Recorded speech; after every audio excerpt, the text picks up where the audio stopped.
It comes into life. Cold start. Of course, it is valved. You can hear the valves over the top of the exhaust, but one. Let's do this then. Head round back. Let's take a listen.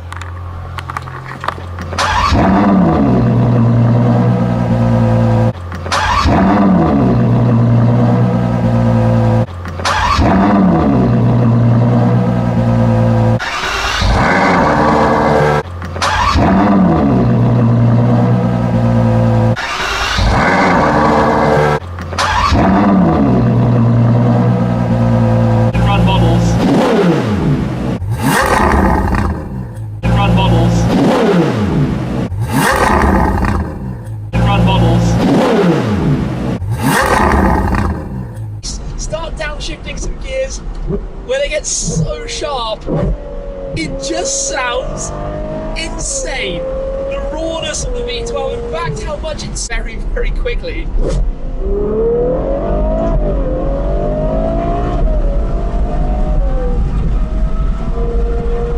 One thing that I should try then, of course, is to slow down and to pop the roof up to see what it's like driving this car with the roof in place, and how similar that experience, I guess, is to the Superfast. So you can do this at 45 kilometers per hour, 28 miles per hour.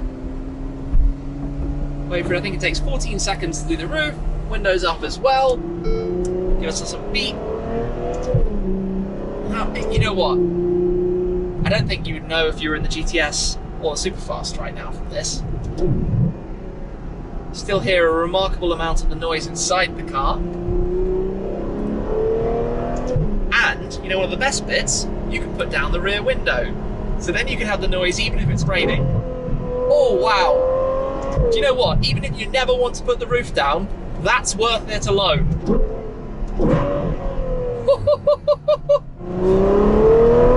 All the engine noise, without the wind if you don't want it that much.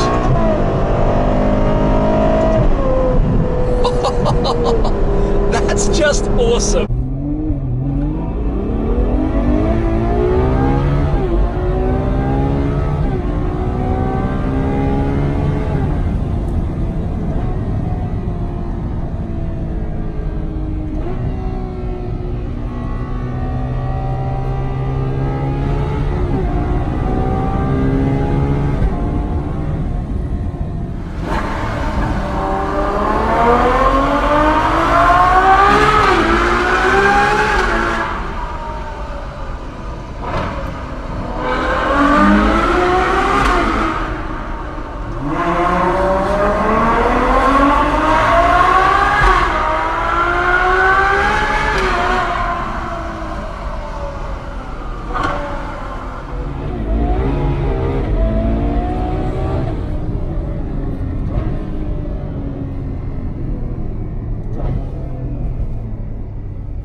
is how I think I would drive it all the time.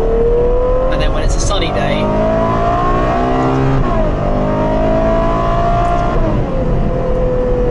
what a sound.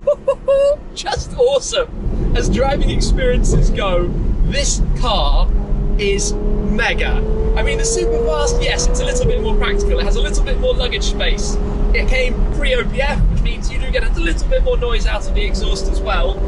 But this is the same car in terms of the driving style. It doesn't sacrifice anything. It's not less powerful. It's not lacking any, it's not been softened up or anything like that to be a convertible. It is the 8-door Superfast with the roof lifted, and that's what makes it this driving experience. That's the Sport. You can hear the shifts aren't quite as savagely ferocious. If you go back up into race, instantly it's much sharper, much quicker. And Ferraris do that fun thing when if you just hold the downshift, it drops down every gear basically as soon as it can while you're braking. So you have there, we've got two. It's ridiculously cool. Both paddles to neutral. Ah, silly times. Hey, guess what? Sound pretty similar. We've parked the two cars directly side by side because there are actually more differences between these two than you might instinctively think. For example, if you take a look just inside of the taillights and the number plates around and compare them between the two cars, you have these very different lines because the GTS has the boot lid line, the Superfast has the hatchback that opens upwards, the ducktail spoiler is also slightly different, but these shapes are quite changed between the two cars. Also the diffuser, like I mentioned earlier, notice how there you have the one piece, here you have that split, the two piece, and it also actually comes significantly further back out of the rear of the car. If we come around as well on this side, I'll show you the door mirrors. Touched on these earlier. Superfast mirror shape, and then the GTS, which is much more curved forwards, obviously for airflow around the car. The fronts, I think, are the same. I don't think there's anything that's changed substantially from the front of one to the front of the other. These wheels I really like. This is, I think, the TDF wheel design originally, but the 10 spokes looking really, really smart.